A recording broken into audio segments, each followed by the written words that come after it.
His name is Bob Sprague, and they live outside of Buffalo.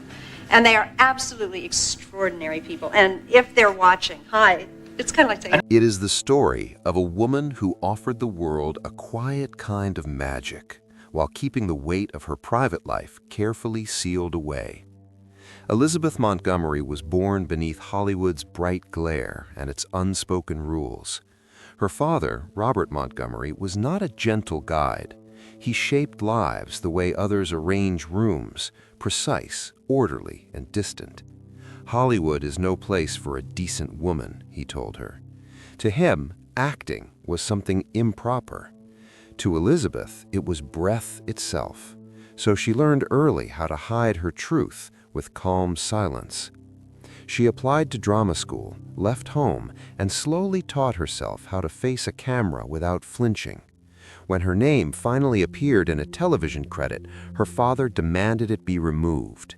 Imagine seeing your name for the first time and feeling it pushed aside by the man who gave you life, as if your presence needed erasing. Elizabeth chose otherwise. She stayed visible. She chose herself. Love never came easily to her. Her relationships carried the familiar patterns of her childhood. Men who asked for quiet obedience, men who wrapped control in the language of care. A carefully arranged marriage in New York offered steadiness, but took away her voice. She loved, she resisted, she endured, and she was wounded in return. The pattern repeated itself quietly, the father's shadow passing from one relationship to the next. Then Samantha arrived. Bewitched entered American homes like a gentle season, bright, clever, and reassuring. On screen, she solved everything with a simple twitch of her nose. Away from the cameras, Elizabeth protected every moment with careful intensity. Many misunderstood her devotion. She arrived before sunrise and stayed long after the lights dimmed, halting scenes until a line, an angle, or a shadow felt truthful. Her colleagues respected her commitment, but they also felt unsettled by her stillness. She never raised her voice, she was precise, and when she disapproved, the quiet in the room carried more weight than shouting ever could. That same pursuit of perfection carried a price.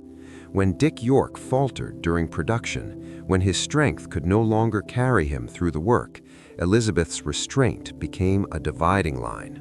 The studio made its decision and replaced him. Viewers reacted with anger, and some placed blame at her feet. Elizabeth never responded publicly. She offered only one measured thought. Every kind of magic needs change to survive. The meaning was left open, and that openness deepened her mystique. Stories followed, whispers turned into folklore. Fame followed her everywhere, but Elizabeth learned how to hold it at a careful distance. She built boundaries with intention, choosing privacy over spectacle, control over exposure. Interviews were measured, appearances were selective. The woman who once had her name erased now decided precisely when it would appear and when it would not. Behind the calm exterior was a disciplined craft.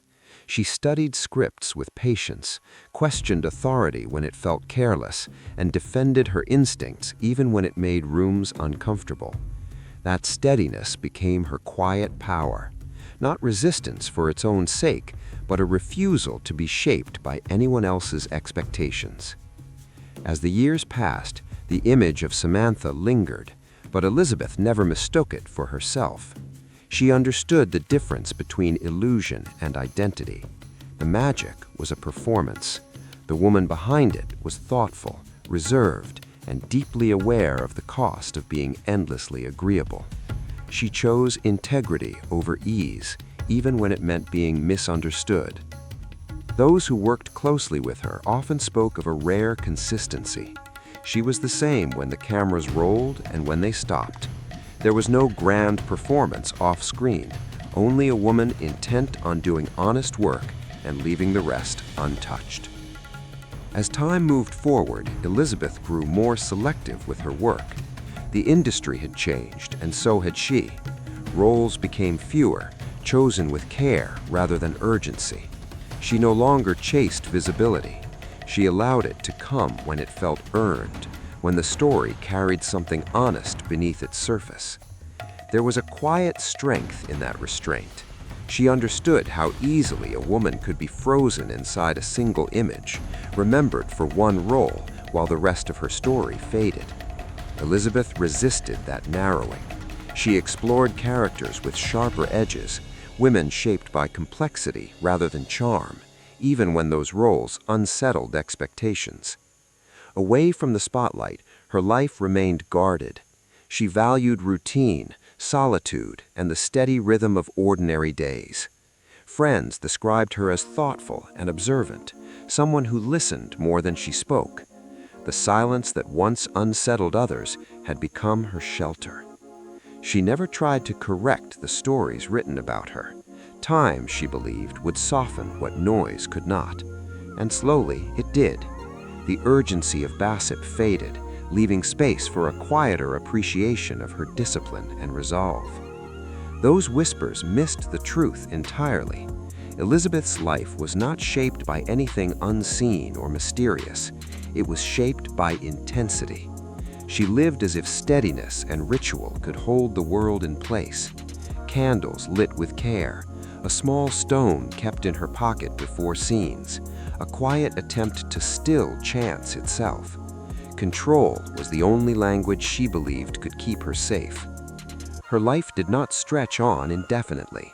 In 1995, while working in Miami, she learned of a serious illness that had already spread within her body. She turned away from the sterile brightness of medical rooms and chose her small home in Beverly Hills instead. There were candles, soft jazz, and the scent of jasmine in the air. She sat by the fireplace and burned old letters. Letters from a father who never learned how to say, "I am proud." She placed a photograph of the two of them inside the final pages of her diary and wrote words that felt at last like release. Father never believed in magic, but I do, even if it's only to keep him in my heart. She passed quietly in that house, without ceremony or noise. No machines, no grand farewell, only the music she loved. And still, the story continued. Years of speculation, grief, and imagined meanings followed. Much later, her daughter, Rebecca, spoke plainly. With time, the noise surrounding her slowly thinned.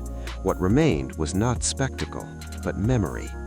Viewers returned to Bewitched not for the illusion, but for the calm intelligence beneath it, the warmth, the quiet assurance that chaos could be met with grace, not force. Elizabeth had given that feeling to millions without ever explaining how deeply it cost her. Her legacy settled gently into the culture, not loud, not demanding, simply present. Younger performers spoke of her discipline with respect, of a woman who insisted on being prepared, protected her boundaries, and trusted her instincts even when it isolated her. She became a reference point, not a headline. Elizabeth Montgomery was never interested in being untouchable. She wanted honesty, clarity, and room to breathe. The magic people remembered was never about illusion. It was about restraint, about choosing calm when the world expected noise, about holding steady when control had once been used against her, and reshaping it into something personal and humane. In the end, she left behind more than a role or an image. She left a quiet lesson that strength does not always announce itself, that dignity can be firm without being cruel, and that sometimes the most lasting presence is built not through force, but through care, patience, and a steady refusal to disappear. Today, her image feels untouched by urgency. There is no rush in the way she is remembered. Her performances continue to breathe at their own pace, carried forward by reruns, quiet rediscovery, and a growing understanding of the woman behind them. Time has softened the sharp edges of rumor and left something clearer in their place. Elizabeth Montgomery is now seen less as a symbol and more as a person shaped by discipline, longing, and choice. A woman who learned early how easily identity could be taken and who spent her life carefully reclaiming it, not through defiance alone, but through consistency, through showing up, through refusing to be simplified. Her story does not ask for reverence, it asks for recognition of the emotional labor hidden beneath elegance, of the strength required to remain composed in spaces that rewarded obedience more than truth. She carried herself with a calm that was earned, not given. In that way, her legacy feels intimate, not larger than life, but deeply human. There is a stillness that lingers around her work now, a sense that what mattered most was never meant to be loud. Elizabeth understood the power of pause, of allowing space between moments, of trusting the audience to feel rather than be told. That restraint is what continues to draw people back, long after fashions and performances have changed. She never chased immortality, she chased truth as she understood it, shaped by experience, disappointment, and quiet resolve. Each role carried traces of that understanding, not perfection, but presence, not spectacle, but care. She offered her craft with the same intention she brought to her life, choosing depth over display. In revisiting her story, it becomes clear that her greatest act was not the magic she performed on screen, but the steadiness she maintained behind it, the ability to endure without hardening, to remain thoughtful in an industry that often rewarded excess, to keep her inner life intact. Elizabeth Montgomery remains with us in that way, not as a mystery to be solved, but as a life to be understood slowly. And so her story settles where it belongs, not in spectacle, but in reflection. Elizabeth Montgomery moved through a demanding world with composure shaped by necessity and grace shaped by choice. She learned early that visibility could be taken away, and she spent a lifetime deciding when to offer it back. What she left behind is not a legend built on excess, but a presence built on care. A woman who understood that control, once used against her, could be reclaimed as self-respect, that quiet discipline could become a form of freedom, that dignity did not require permission. When the screen fades, what remains is a feeling, a calm intelligence, a warmth that never asked to dominate, only to endure. Her work continues not because it demands attention, but because it offers reassurance, the sense that steadiness still has value, that softness can hold strength. Elizabeth Montgomery's life reminds us that some stories are not meant to end with answers. They remain open, lived in memory rather than conclusion. And in that openness, she continues to exist, not as an illusion, but as a woman who chose presence over disappearance and calm over noise. That single line holds everything: the discipline, the rituals, the quiet intensity, the private tenderness, all of it rooted in a longing to be seen by the one person who never truly saw her. Consider that for a moment. A woman who taught the world to believe in magic never received the one thing she wanted most, to be loved by her father. She tried to shape a life where the lights never dimmed, where control could stand watch over grief. Yet in time, she learned the one lesson no set, no spotlight can provide: the quiet work of forgiveness. So why did it take 30 decades for her daughter to speak?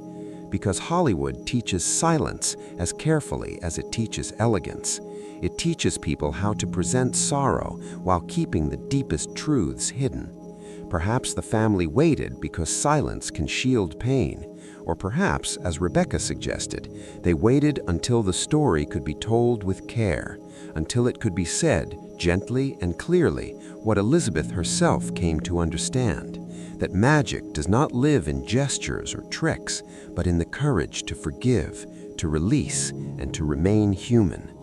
What lingers most is this contrast. Samantha's small gesture resolved everything on screen. Elizabeth's life reminds us how fragile those solutions are when they are used to cover a wound.